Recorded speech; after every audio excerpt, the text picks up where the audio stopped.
didn't think that way kasi God always have a plan for me kasi meron din yung instance kasi nung college ako, like, nagkasakit ako, na-sit out ako for 1 year.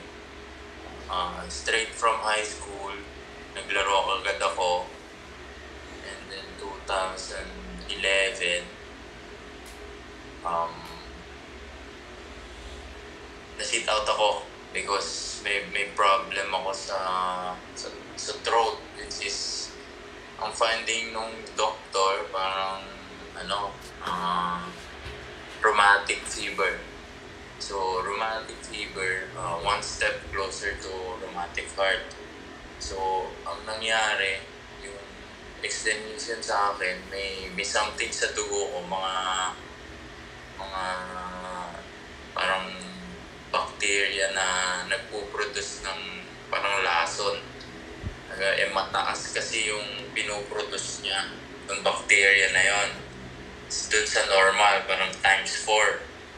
So, yung ASO ko, like anti-streptolysin o yung tawag, mataas. So, na-sit out ako for 1 year that time. So, until, syempre, hindi ko alam kung makakalaro pa ba ako, kasi, syempre, 1 year kong inantay na, kasi, parang every 3 months, blood test, yung mga ganon, and then to the echo, hiningan yung heart, kung may enlargement, yung mga ganon, yung mga valvula ng puso, mga ganon before. So,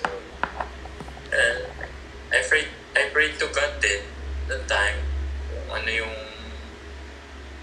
plan niya talaga, which is, I think,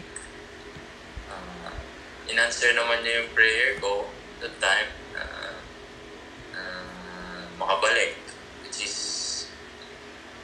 binigyan ko yung choice yung doktor ko kasi sinabi ko, yung pagpapagamot ko sa ospital, sa UST, it's a privilege ko as an athlete, which is, kung hindi ako maglalaro, wala akong scholarship, wala rin akong magagamot.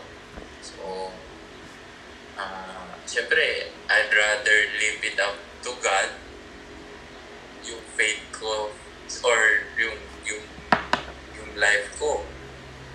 Kasi, kung hindi rin ako maglalaro, hindi rin ako makapagpagamot. So, mamimili ako. Diba? So, I choose to play, and then sinabi naman nung doktor na may pwede naman talaga akong gawin, pero medyo kasi yung doktor ko at that time, parang conservative. Ang iniintindi niya yung health ko as a patient niya, syempre. Kung may mangyaring masama sa akin, well, siya naman talaga yung mayayari din. So, naiintindihan ko rin yung doktor ko, pero yun, parang katulad nun, syempre, I think my career is over that time kasi pwede ako mawalan ng pag-asa na Pero, yun pala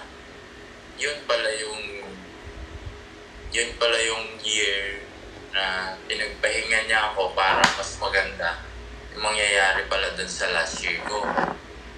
Kasi kung dun sa 2014 year, number 7 ng UST that year. And then the following year, which is championship sa FEU yun. So, imagine kung nilaro ko siya ng tuloy-tuloy, hindi na-delay ng 1 taon. Like, pwedeng yung last year ko, yung number 7, hindi pala. Imagine, 2015, nagka-medical 5 pa ako, most improved, daming blessing kay Lord. Like, kaya hindi yung mawawalan ako ng pag-asa na makabalik, makalaro. Like, hindi sumagi sa isip ko yun. Kasi I know, andyan si Lord lagi sa akin.